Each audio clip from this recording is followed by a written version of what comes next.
When you think about dollar, euro, Bitcoin, Ethereum, you think about wins and losses in sport, in life, in relationship, in anything. Something in your brain and body has to keep track of that. Did you win? Did you lose? What's a letdown? What's a celebration? And I think one of the most important findings in the last few years in neuroscience is that while the molecule dopamine is associated with reward, it's more about motivation and craving. When I say the common currency is dopamine, what I mean is the molecule dopamine, when secreted in the brain, makes us pursue things, build things, create things, makes us want new things that we don't currently already have. It's a way of tabulating where we are in our life. Are we doing well or are we doing poorly? And that happens on very short time scales. Like, do you wake up feeling good? Or do you wake up feeling kind of low? Or on long time scales. If you're halfway through a long degree or you're halfway through your life, how are you doing? How do you gauge that? Well, it has everything to do with how much dopamine you were releasing in the previous days and weeks and years. What's cool is that once you make these processes conscious, once you understand a little bit about how dopamine is released and how it changes our perspective and our behavior, then you can actually work with it. This example of the person that's not motivated, that can't get off the couch, that doesn't want to do anything. Well, this is the problem. They are effectively the rat with no dopamine, but they can still achieve some sense of pleasure by consuming excess calories, by consuming social media. And look, I'm not judging, I do this stuff too, right? Scrolling social media. If you've ever scrolled social media and you're like, I don't even know why I'm doing this. It doesn't really feel that good. And I can remember a time where you'd see something that was just so cool, or you'd see something online. I remember this when TED Talks first came out. I was like, this is amazing. These are some, at least some of them are really smart people sharing really cool insights. And then now that there are like a gazillion TED Talks, I remember spending a winter in my office when I was a junior professor, cleaning my office finally, and binging TED Talks in the background, thinking this is a good use of my time. Pretty soon, they all sucked to me. I was like, this isn't good. So what you need to do is stop watching TED Talks for a while, wait, and then they become interesting again. And that's this pain-pleasure balance. And so for people that aren't feeling motivated, the problem is they're not motivated, but they're getting just enough or excess sustenance. So they're getting the little mild hits of opioid, it becomes an opioid system. And if you think about the opioid drugs as opposed to dopaminergic drugs make people rabid for everything. You know, drugs of abuse like cocaine and amphetamine make people incredibly outward directed. Right? They hardly notice anything except what they want more of, more. It's bad because those drugs trigger so much dopamine release that they become the reward. It's very circular. Only the drug can give that much dopamine. Nothing they could pursue would give them as much dopamine as the drug itself.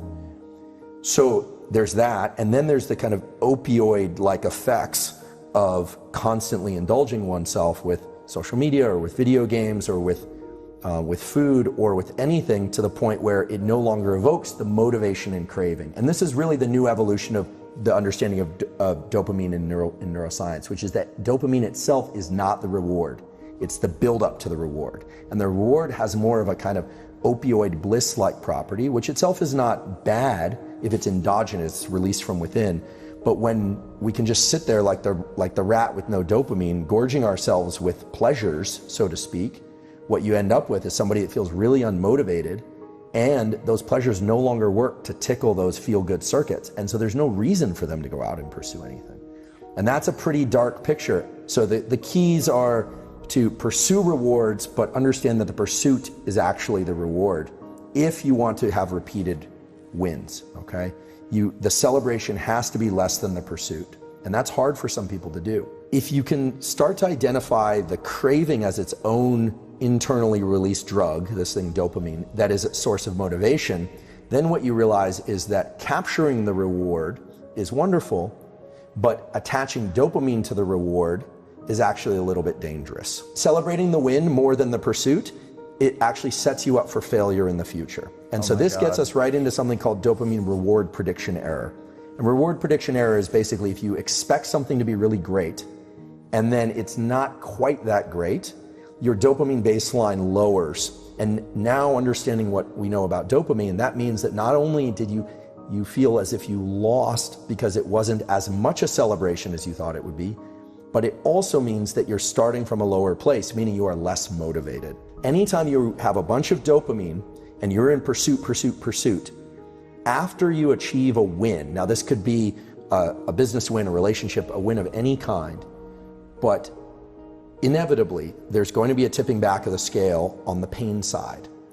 And that pain side is always going to go a little bit higher than the dopamine side. So this is what you would feel if you pursued a goal like building a big company. Here it comes, the big sale. And then there's the, well, what now? The kind of letdown. Now, if you simply wait and stop pursuing dopamine for a short while, the scale starts to reset. The problem is a lot of people immediately roll right into the next pursuit. And then what happens is that scale starts to get stuck on the pain side. A little bit more, a little bit more, a little bit more. And pretty soon, no amount of seeking will allow you to experience that craving and motivation. So what does this mean in terms of an actual tool? Well, first of all, if people can do what you do, they're going to be in a much better position in life. Doesn't matter if it's school, sport, relationship, any domain of life. If you can start to register, that craving and that friction and that desire, that almost kind of low level of agitation, sometimes high level of agitation, that is that I'm trying to impose my will on the world in a benevolent way, we hope, that's dopamine. It's working with its close cousin, which is epinephrine, which is adrenaline. They are very close cousins. In fact, dopamine manufactures epinephrine. A lot of people don't know this, but adrenaline is actually made from the molecule dopamine. Okay, so those two are hanging out together. It's like crave work, crave work, crave and work, crave and work, crave and work. And then you get the win. And some people allow the big peak in dopamine to be associated with the win.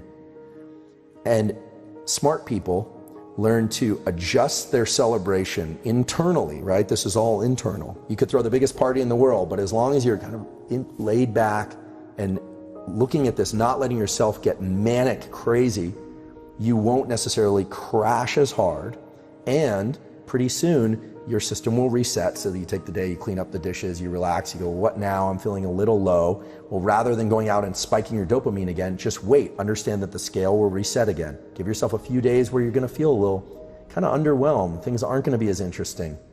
It's going to be hard to trigger that big release because you just had the peak. Well, if you adjust that, you relax, you understand there's always a little bit of a postpartum depression. We sometimes hear about postpartum depression. That's a clinical thing, but there's always that kind of, today's not as exciting as the previous days. What am I going to do with my life? But then if you let it start ratcheting up again, then what you realize is your capacity to tap into dopamine as a motivator, not just seeking dopamine rewards, that is infinite. And I can say with great certainty that this is how you were able to build a big company and sell it, how you've been able to build a successful podcast and sell it, how you're constantly seeking, because seeking is the reward. And I think for most people, we think of the reward as the finish line. And so the key is to get to the finish line, step into the end zone, but no end zone dance. It's just like, yep, and now I'm gonna go do it again. That's really the key. That's the key to doing it over and over. And when I see big athletes or academics or anyone or musicians and they rise and crash, it's clear they've lost the touch with the motivation evoked dopamine.